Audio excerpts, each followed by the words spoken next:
समय पहले की बात है। एक छोटे से गांव में गरीब किसान रहा करता था। वह ईमानदार और दयालु था। उसकी रोजी रोटी खेती पर निर्भर थी, लेकिन फिर भी हमेशा वह जरूरतमंदों की मदद किया करता था।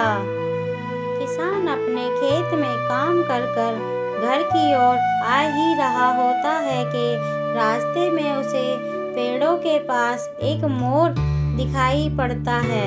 वह उस मोर के पास जाकर देखता है कि मोर की तबीयत कुछ ठीक नहीं है।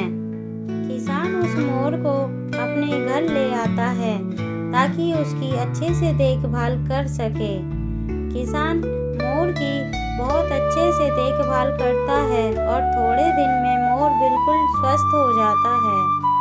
थोड़े दिन मोर किसान के साथ रहता है और फिर वह उसी जगह चला जाता है जहाँ से वह आया था। और थोड़ा समय बीत जाने पर उसी साल गांव में सूखा पड़ जाता है। किसानों की फसलें सूख गई और लोग भूख से परेशान होने लगे। किसान भी चिंतित था कि अब उसके परिवार का पालन पोषण कैसे होगा। एक दिन किसान अपने खेत की ओर जा ही रहा होता है कि रास्ते में उसे वही मोर दोबारा दिखाई देता है। उस मोर के पास एक सुनहरे रंग का अंडा भी था। किसान उस अंडे को लाकर जमीन खोदकर उसमें रख देता है, फिर अपने घर लौट जाता है। किसान थोड़े दिन बाद आकर अपने खेत में देखता है, वहाँ पर एक पौधा उग गया है। फिर किसान थोड़े दिन बाद और आके देखता है कि वहाँ एक आम का बहुत बड़ा पेड़ उग आया है। किसान आश्चर्य में हो जाता है कि ऐसे कैसे हो गया, पर वह आमों से लदा हुआ पेड़ देखकर बहुत खुश होता है। वह सोचता है, इन आमों को बाजार में बेचकर जो भी पैसे आएंगे उससे मेरे घर का गुजारा चल जाएगा और मैं कुछ गांव वालों की भी मदद करूंगा।